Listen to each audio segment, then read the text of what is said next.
Now we're live. Now we're live. Sweet. 2 minutes late because I was playing with my microphone. Yep, my microphone's right here. Yeah, right. You can see it. Of course, we have 6 topics today. All perfect topics. The lucky number. Yeah, they're the best topics. We are starting off with one that will, I think we're end up going to agree on, but I'm curious anyways. On Okay. Google is deciding to play favorites with the Android smartphone world. And surprisingly, they're picking their phones. Not too surprising, I guess. Sounds about right. Google's going to be in this a lot. First 3 topics. Incognito mode does not mean invisible. Google is arguing with a judge, and they should be allowed to watch you 24/7, especially if you're in incognito mode. DuckDuckGo then comes out and says, Google is spying on you, with a fancy little user interface. And then they proceed to boast about how all the data Google collects, DuckDuckGo doesn't need, and they are both perfectly good. I'm curious on yours on that because I've never used DuckDuckGo before. Yeah, I haven't used it much recently either. Perfect. We have a... Oh, I can't read. Tinder is going to start allowing background checks. So if you match with your boss on Tinder, just know they're trying to save $1.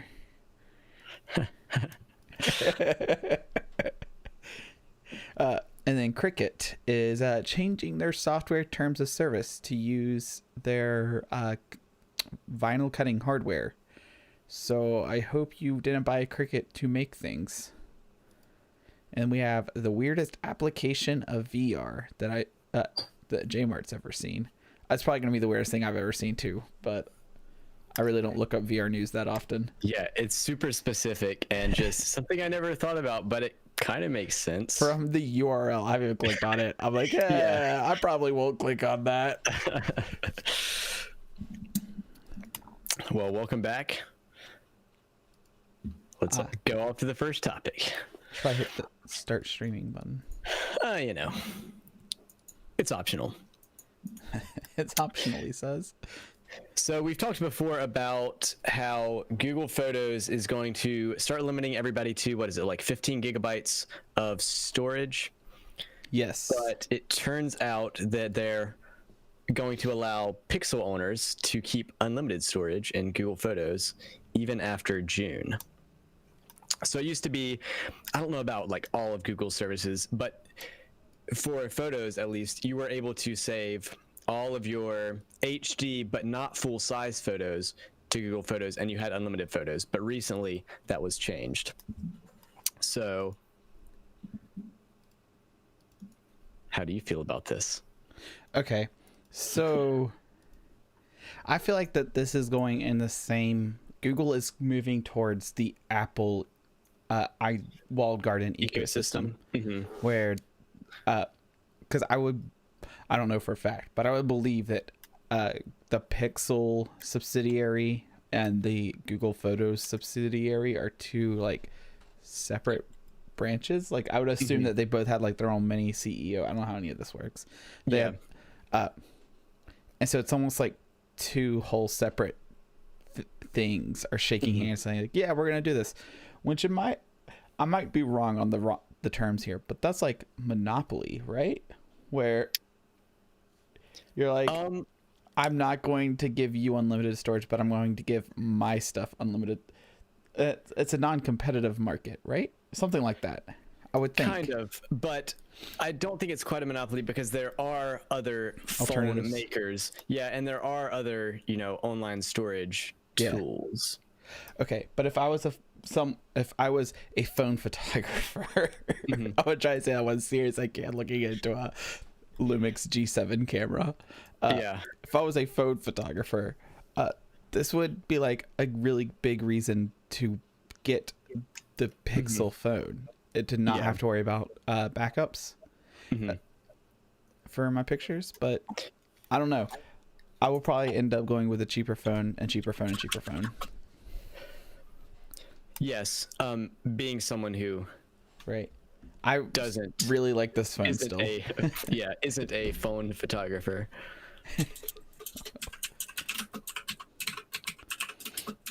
I wonder if Apple has anything similar to this for their devices for iCloud. I'm actually looking it up right now. Okay. And it looks like they do not have any kind of unlimited storage plan, but they do have the iCloud storage. And yeah, so it's not unlimited.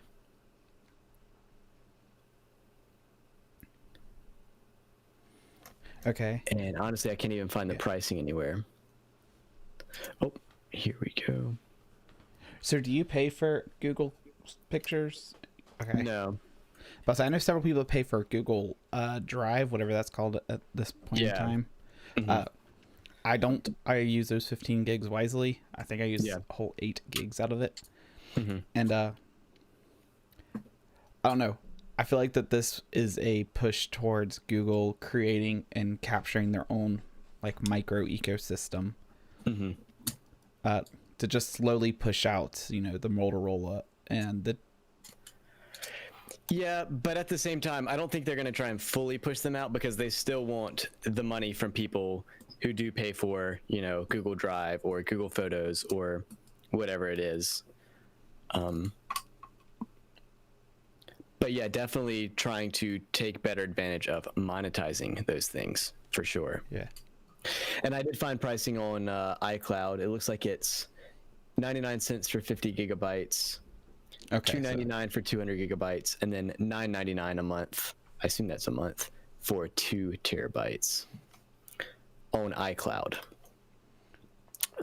But there's still no, you know, unlimited tier for Apple, which is kind of interesting because their devices cost even more than the Pixels, I say. Guessing, but I'm pretty sure they do. It's probably right.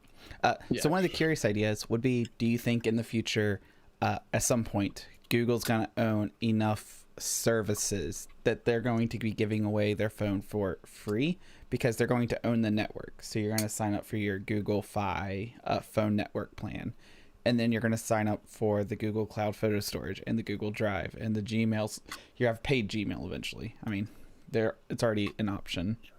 But to get rid of free Gmail or Gmail with ads versus Gmail without ads for $2 a month or whatever, eventually you're just going to get your Google Pixel 77 or whatever. And you get that for free. And then you have all these $4 charges. Yeah. Because that's a lot of how the car market's going too, where instead of buying a car, it's becoming car as a service, and that's looking as the future for that. Why not do it with phones? And I think this is a good first step towards that. Yeah, I'm against it, but a lot of cell providers do similar things. It's interesting that Google hasn't done it yet. You know, if you get a plan at Verizon and you pay I don't know what the price is, $70 a month. And you can get your phone for like $1 or free or like very cheap if you sign up for a contract for, you know, a year or 2 years or whatever it is. Because they know they have that money coming in on a subscription basis. So the price of the phone kind of is not a big deal in terms of, Yeah, I kind of weighed that against it because I know several people that do like Verizon or AT&T and they're paying $55 or $65 a month for their phone plan. But then they're like, yeah, but I got my phone for $40 or something. Like it's, you know, change at that point. Yeah. And then I'm over here with I was like, well, I spent $500 on my phone, but then my monthly phone bill is 30 plus tax. So I'm like, I need to use it for like 2.5 years to make for me to pass on what's it called? Like the cost efficiency, or I don't know what the actual term is. So then value. So then my value is better. It's like, you might get a new phone every year, but guess who doesn't have to transfer stuff between phones every year? You know? I have that headache for 3 days trying to get my SIM card to transfer or whatever. It's pretty sweet.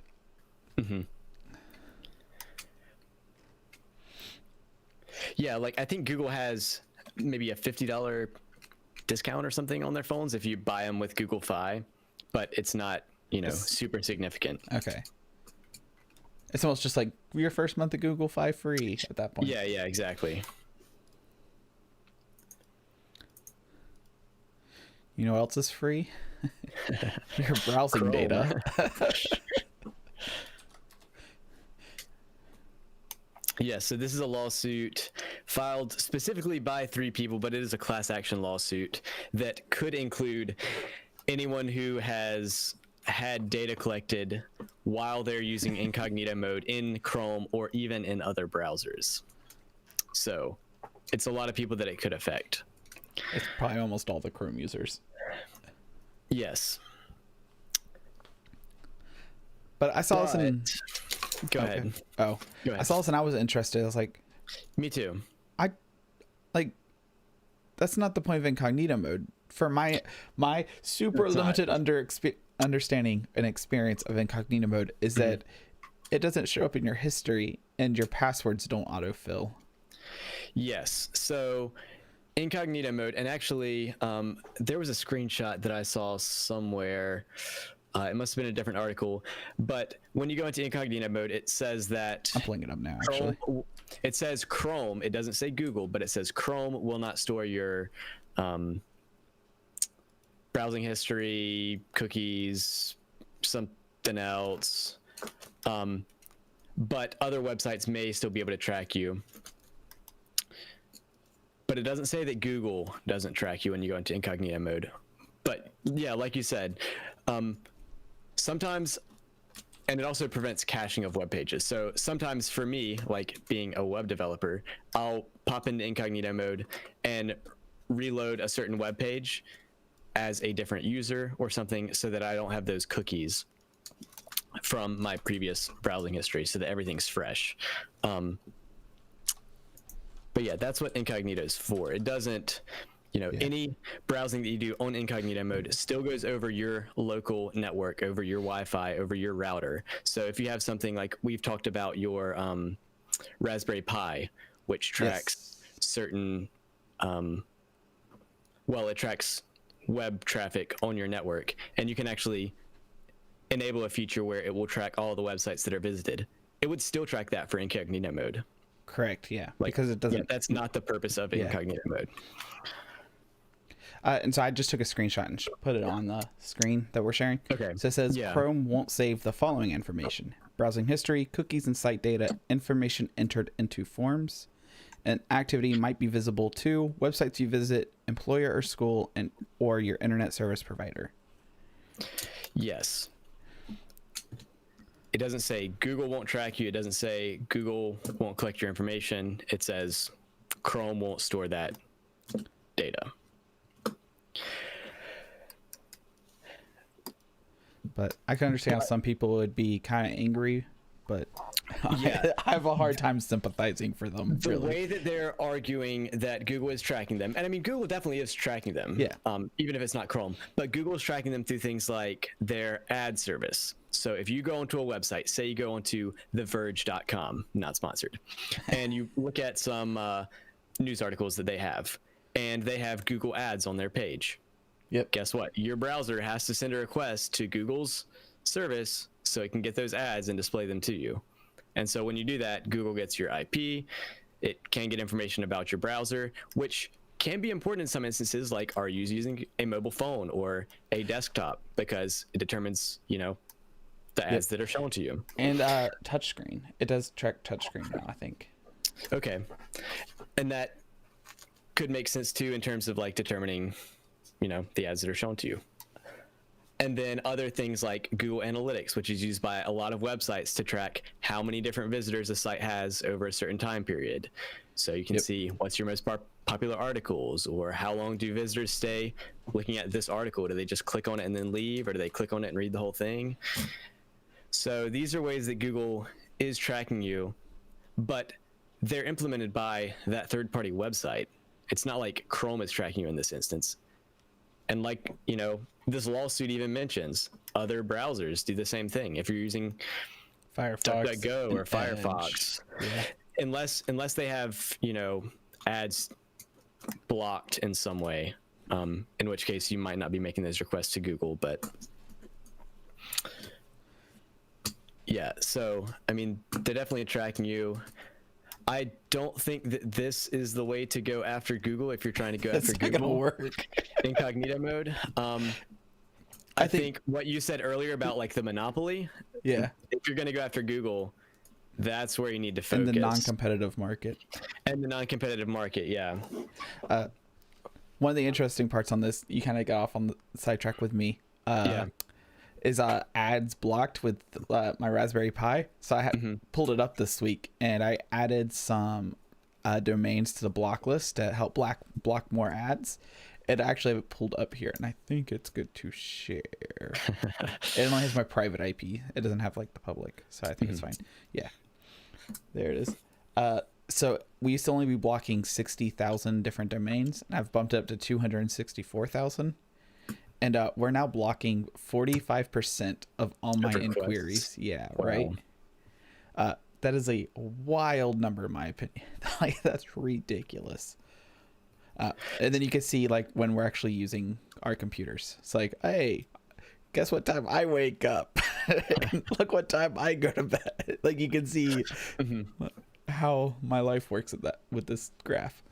But then we blocked all the other stuff. So like the Pi doesn't keep track of who visits what. We disabled all that creepiness. It just blocks. Yeah.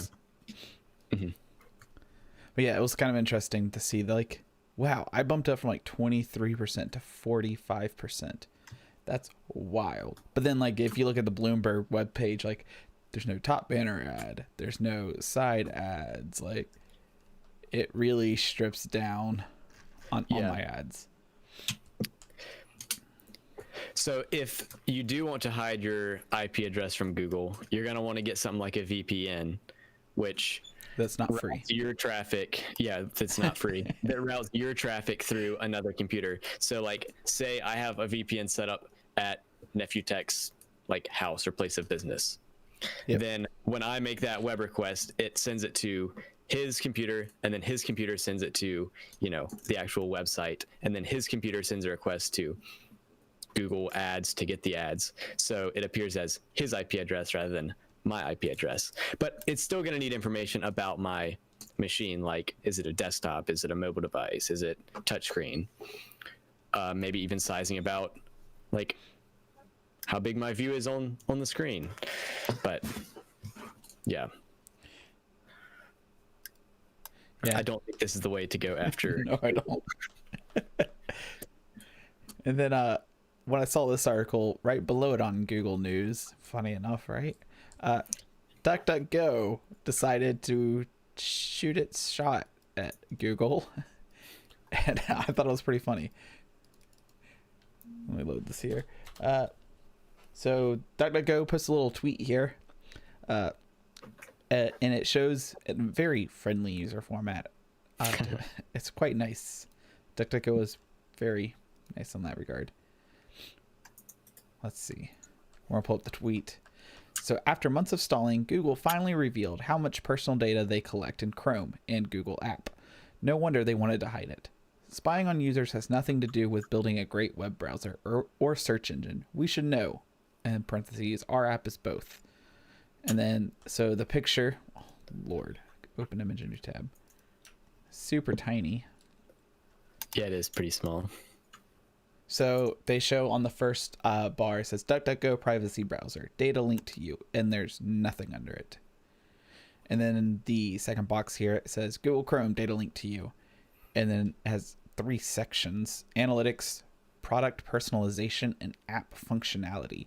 So like that app functionality is more of like actual functionality stuff, which is like your location. So to have the time correct on a website. So like this stream begins at 8 p.m. your time, or 4 p.m. your time. That is super helpful. And for your web browser just to say what time zone you're in is kind of like a nice tracking feature. And then it has other such diagnostics. And then this far one over here has a ton of stuff. 5 sections in total. And then regarding the location thing, Google also has a ton of different services, like for example, Google Maps. Right. Which, as far as I'm aware, DuckDuckGo doesn't have a map service. a map service. So like some of this information. Yeah, you're kind of comparing a grape to a grapevine. Yeah, I mean, it is under Google Chrome on the article. Well, some of it is, but yeah, and then they have Google itself, and that has a ton of stuff. Yeah. So I don't know. So if you're concerned about it, definitely don't use Google. I think that's pretty right. Pretty straightforward. If you're that concerned about it. Yeah, but at the end of the day, you're still going to be using Google because you're going to use Google ads that are just built into the website and Google Analytics, which are built into the website. So even if you're not using them, the website you're visiting is using them. Yeah.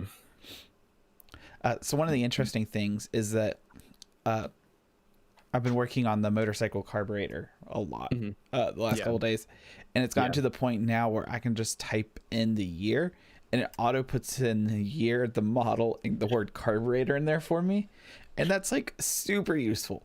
And it's not only on this computer; it also does it on my phone, which it's like, you know, that's Google tracking me in a way, but it's super convenient that now that I've typed it in, you know, 40 times per hour, it auto fills that part for me, so I could type in, you know, inner diameter hose for vacuum seal or something.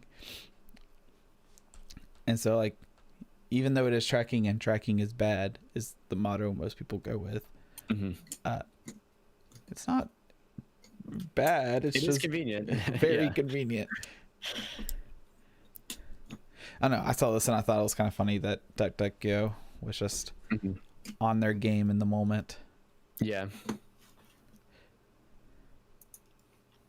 This one has me wild up.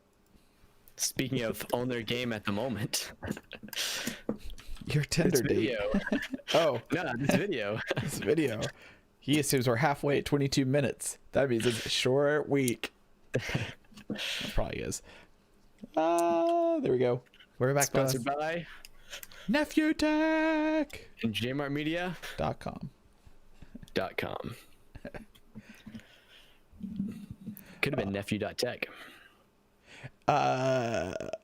You might have that. I think I might have that actually. I had it at one point. Do I still have it? Don't go to it. I don't. Bummer. I can see when I had it. No, I definitely bought it because I bought like 4 variations. Okay. There's a great story about that actually. Someone bought one of my domains without the S in it, so that's great. It's always a fight, right? Yes, I no longer to try and emulate you, or they stole the logo too. Yeah. Oh wow. Right. That's quite unfortunate. I'm trying to figure out what to do next, but if you use We're Tinder, about lawsuits right? Next week.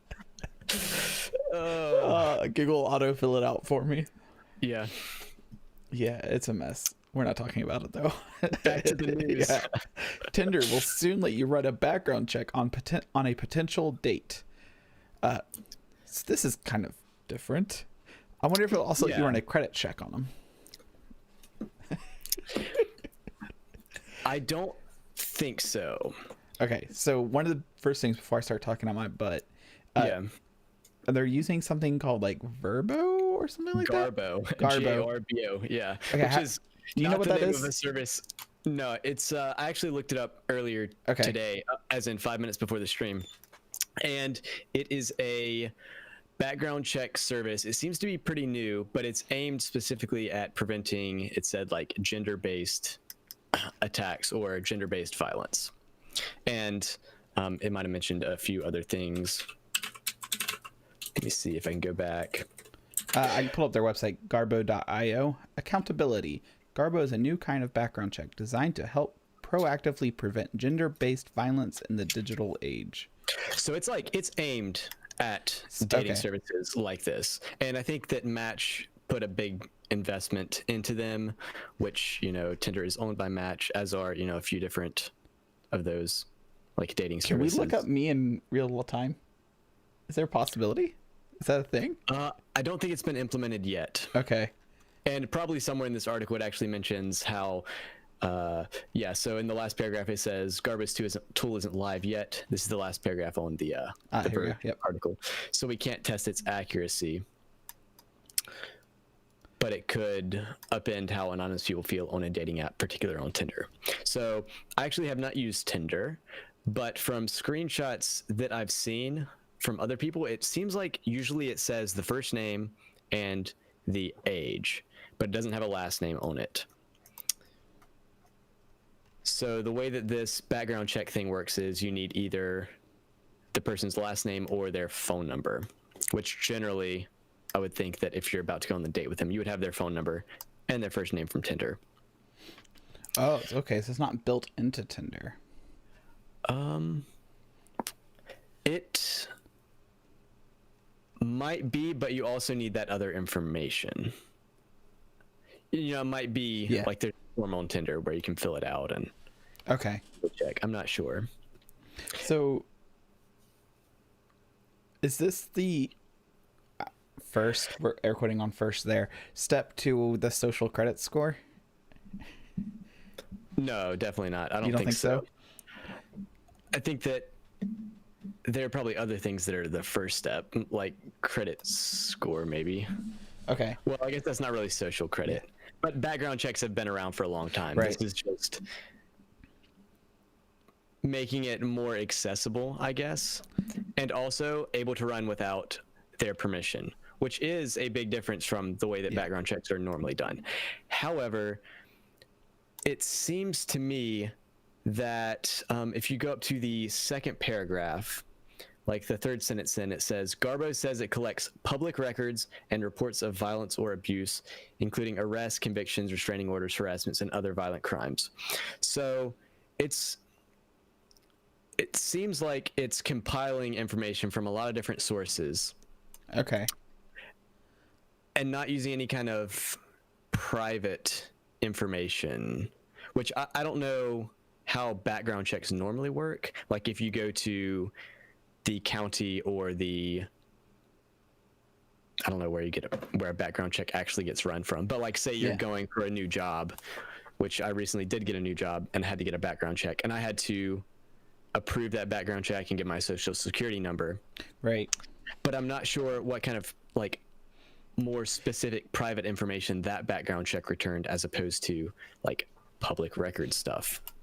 Okay. Which I'm assuming that this public record stuff that Garbo does is like if there's any news articles about this person or public restraining orders, which I don't know if that stuff is public normally, or what, police reports. Right. Like, I don't really have to look into this, right? I know from experience that I had a neighbor who was arrested and we were able to go into our county's okay, yeah.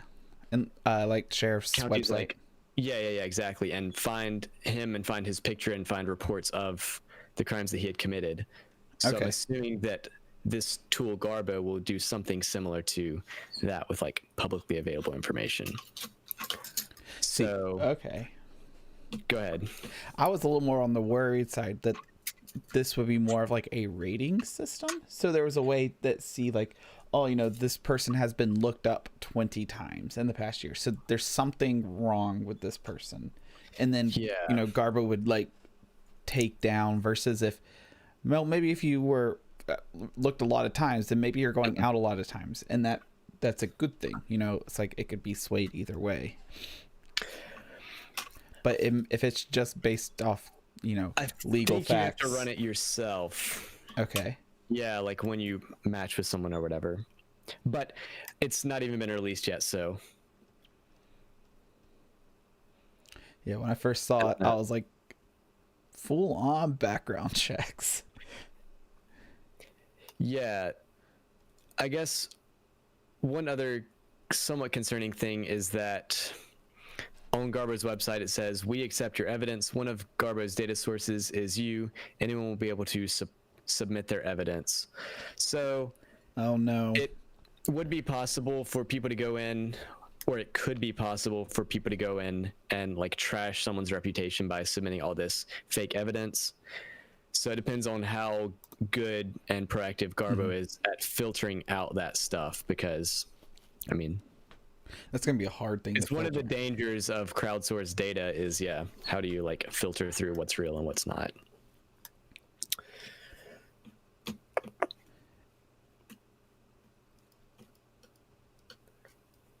And you're also going to have to pay to get these background checks on Tinder. It's not just something that's free. So I guess maybe that'll help stop it a little bit. Maybe we'll see.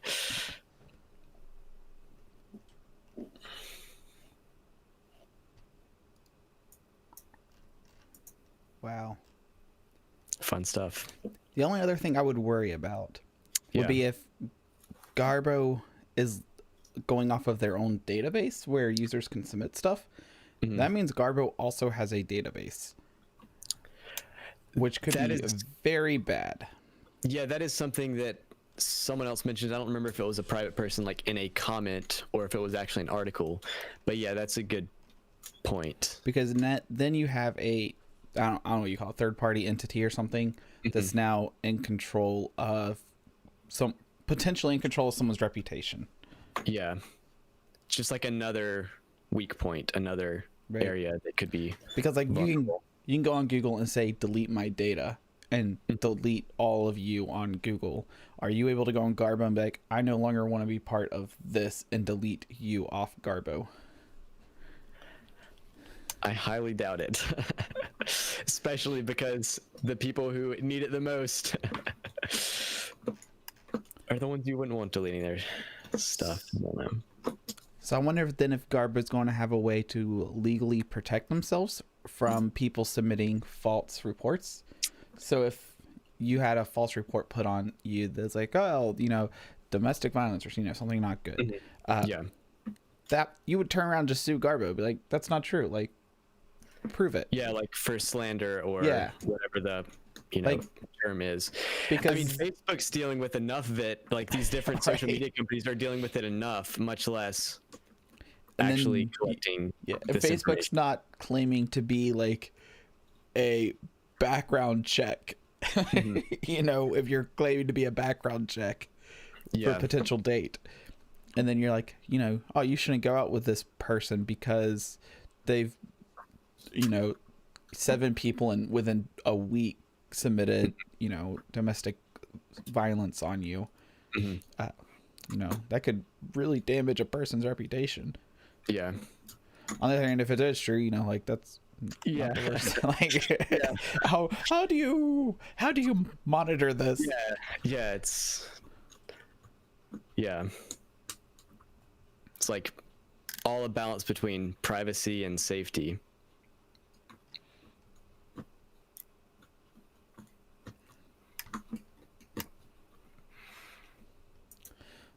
Well, it's wild. Speaking of what could possibly go wrong, Cricut is deciding that you should not be creative anymore. Let me just sell you a $1,000 machine and tell you now you have to start paying me a subscription. So Cricut decided that they wanted to sell a machine that lets creative people be creative. And when you bought the machine, you got software that lets you be creative. And now they're changing their terms of service for the software that says if you want to be creative, you now need to pay for the software on a monthly fee. That is the gist of the article from The Verge. So this machine, it is $1,000. I was actually wrong about that. It says in the third paragraph from $179 to $399, and that's before the subscription. So less expensive than I thought. Okay, so these are the Cricut machines. So you probably buy low, air quotes low end for $180 and a air quotes high end for $400. Yeah. So that's the machines. And now it looks like you need to buy the software, which is $10 a month or $100 a year. And then a premium plan for $120 a year. That's pretty much it, really. I would be super pissed off, and as the other 4 articles before us, I see a class action lawsuit coming up. I don't understand how a company could shoot themselves in the foot so hard and think that you can create a product and say, here's the free software, and then turn around and be like, okay, maybe it's not free. Maybe we'll charge for it. Like, we could make a lot of money if we charge for this. So one of the interesting parts here is that apparently the reason that they're now charging is because it's a cloud service. So you make this design and then you have to upload it to their cloud software, which is named something in this article, and that will pre-cut it, and then you can download your cutting pattern, and then that's how that works. And so like you're basically using their compute power, is my understanding. Okay. Which to me seems like A service. unnecessary. Right? You should be able to. Like there should be another way to do this. So Yeah. I own a $350 3D printer, the Ender Pro 5 or something like that. It's a lot cheaper now. And that I use free software. I actually have two different pieces of free software. They're called slicers. And you take a 3D model and it slices it up into layers and then it cuts it. You could pay websites to slice it for you, and you can have all these different slice designs. So like it's not always best to just print in a flat layer over and over and over again, because then you have the weak point, so two layers can just like that and pop. So sometimes you want different printing designs or layouts or something, and these services can offer you these crazy ways to print. And or you can just use a free slicer and it works like pretty darn well. Like, here's a 3D printed headphone stand I've been using for a year, and I've had zero problems with it using my free slicer. Yeah. So I would say that if there is, or if there was a way to connect this thing to your computer by USB cable, and you were able to use a free software like Inkscape or like some kind of SVG editor, even if they just create an image, upload it, and get it cut out for free, like locally on your computer, connected to the device, then it would be fine for them to not include their cloud service for free. Although if they are promising, you know, their free service, their free cloud service when you buy their machine, and then they take that away, you should be grandfathered in. Yeah, you should be grandfathered in. Or at least grandfathered in for a year and be like, or, you know, like the lifetime of this product is 3 years or something. And that's going on with the right to repair right now too. Yes. Louis Rossman leading the charge. You saw that? Yeah. Yes, I'd be curious on what's going to happen with this. I feel like this is the perfect time for someone else to get into the vinyl cutting market if another company wanted to do it, because Cricut just got themselves a lot of bad press, and if they don't turn it around, I don't know. I almost see this as purposeful bad press, just saying like, okay, here's software, it's $40 and you own it and now you can cut it. And then all of a sudden they had a bunch of people sign up for their premium $120 plan for the years, and then all the people that got aggravated with this that are holding off, they're going to sell the $40 software, and it's a win-win for Cricut for 2 weeks of bad press or a month of bad press or something. What a scheme. We'll find out in a couple weeks if Cricut comes out with it. Right.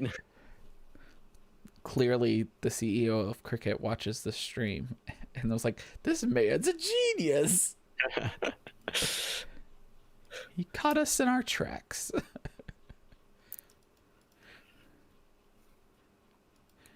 Yeah. You're ready to see.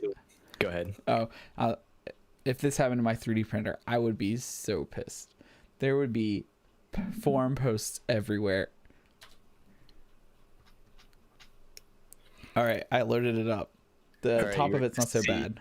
Yeah, the weirdest VR experience that I've seen so far. Yeah, there's actually no needles at all in this article. I promise you that. VR treatment launched to help needle-averse prepare for COVID vaccines. Wow, this is a very specific VR game. It's a very specific VR experience. Oh, it's all words. There's no pictures. I thought we were going to get like a Yeah, yeah. Okay, so if I had to guess, this is basically just going to show you how the VR VR vaccine, the COVID vaccine, whole process works. Yeah, it's specifically about the actual needle itself. So people who are afraid of needles, it's not even about the whole people being afraid of the vaccine thing and how the vaccine works, but it's actually seems to be specifically about getting the shot and the needle. And it even mentions in one of the lower paragraphs that there is a 3-hour-long VR therapy session targeted at managing their needle phobia, with booster sessions available prior to the vaccine date. So you can go in there, VR headset, and Right. I just thought, wow, that is so specific. And I mean, there's nothing wrong with that, and it probably will help some people. But Yeah. wow, I was like, I would have never thought of this. Yeah, right. It's a bit wild. Which is Yeah. to even path off of this a little bit, I kind of enjoyed the VR experiences almost as much as actual VR games. Yeah. Partially because VR experiences seem to make you a lot less sweaty if you're slightly overweight. And it's basically just a movie where they like want a little more participation. It's like I would like say like, oh, a movie's like a book, but you know, more visually pleasing, theoretically. It's a good movie, right? And then like a VR experience is like a movie, but you know, more submersive. And then the only thing more submersive than VR, I would assume, is like a real life theater play or something, where like they can actually pull you into the experience. Yeah. And so even if because I mean, if there's a 3-hour preparation video along with booster videos, that's a day in VR right there, just to get your COVID vaccines. I don't know. I enjoy VR experiences. I probably won't watch this because 5 hours in VR about vaccine is just not really, you know, not really something I want to spend my time on. Okay, I'm glad that it wasn't like a Saw movie experience with needles. That's what I was expecting. Oh, yeah. When I saw needle phobia in VR. The opposite. Yeah, it's designed to be pretty much the opposite. Make people not afraid of needles as opposed to make them afraid of the dark and everything. Yeah. I don't have a big needle fear. I think my biggest fear of the needles is that the doctor won't stop pushing it in, and they'll just keep going like all the way through the arm. Like, it's not the needle itself, it's that the doctor won't have self-control over my pain, and they're like, yes, scream. Oh. That's my biggest fear of needles. Otherwise it's like, like they're not pleasant. Give a fear of doctors. Yeah. Yeah, that's what it is. I'm a fear of doctors. Oh man, how can they control themselves? Oh man, on that note, we'll talk about it next week. No doctors next week. No doctors. Oh, we're gonna talk about all the things. Both of the things. Also